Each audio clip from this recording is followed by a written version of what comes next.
Launching in 3, 2, 1. Approaching planetary entry phase. Prepare for turbulence. Doom Eternal is a game I was looking forward to for years, but it got delayed multiple times. It finally launched on March 28th, 2020, so was it worth the wait? Fuck yes, absolutely. I don't rate games out of 10 on my channel, but if I did, this would be one of the very few games I would give a 10 out of 10. You are but one man. They are no longer your people to save. The campaign is about 20 hours long and it picks up where Doom 2016 left off. You are the Doom Slayer and your job is to stop the current Hell invasion on Earth and save humanity.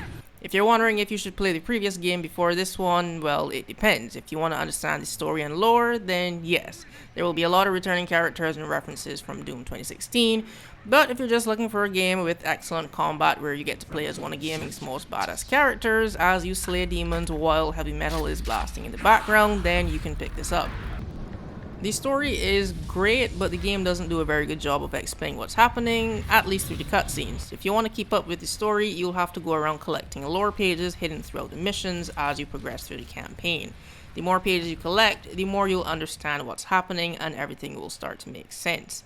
Whereas Doom 2016 played like a mindless shooter, this time around Doom Eternal is more difficult because it has a learning curve when it comes to combat. Glory kills now give you health, setting demons ablaze drop armor, and cutting them with a chainsaw is how you get ammo. New enemy types will force you to use certain weapons and fight them at different distances, along with the introduction of weak points on bigger demons. Hitting the weak points causes the bigger demons to change their attacks, making them less lethal and easier to kill, and lastly, movement. With the new double jump and dash, along with the ability to swing from monkey bars and launch pads scattered all around the arenas, movement is a lot more fluid and fast-paced, and for a good reason. If you stop moving, you die. Juggling these three elements while the game throws waves of demons at you is what makes Doom Eternal so difficult yet rewarding once you learn how to do it well, which is what I love about the game. If there's one thing I have to hate about the game, however, it's an enemy called the Marauder.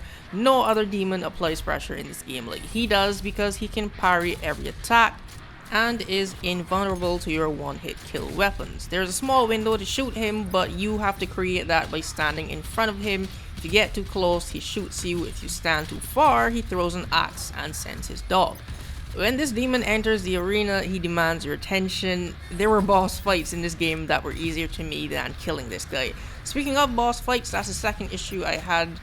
I won't spoil it, but the final boss felt kind of underwhelming to me. It was hard, don't get me wrong, it was really hard, but I thought there were more enjoyable boss fights in the game than shooting at a target that doesn't move around that much as, well, a final boss fight. There are 13 missions in the campaign and every stage has multiple levels and the environments look amazing. Exploration and platforming is also improved this time with the addition of wall climbing and puzzles to unlock more collectibles and secret areas called Slayer Gates. And these are the true test of skill. Slayer Gates are extremely difficult arenas where the game throws a mix of the hardest demons at you in multiple waves with no breather. You don't have time to breathe at all. They are brutal, but they are also extremely fun. Seeing how long you can survive under pressure while there are 15 enemies trying to kill you at the same time. This solves the issue that I had with the previous game, where after every fight the game would swing from action-packed to completely dead. It was boring just walking and jumping from every arena. Platforming is more challenging this time and it keeps you engaged as you traverse the environment now, which is filled with stuff to collect, lore to find, and these secret Slayer Gates to unlock.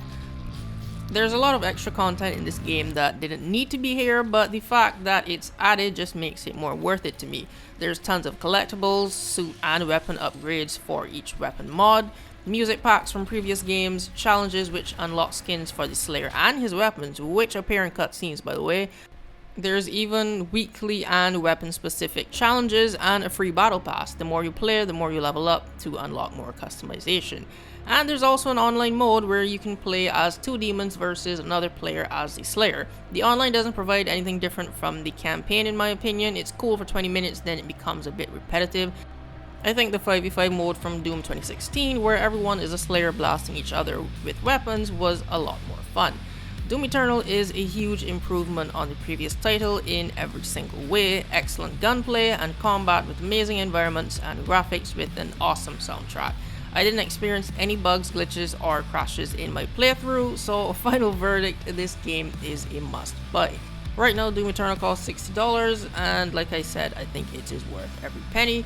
So that's the end of this review. If you found it helpful, you can leave a like and share it around, and comment down below if you own the game, what did you think about it, and subscribe for more gaming reviews. Thanks for watching, and I'll see you in the next video.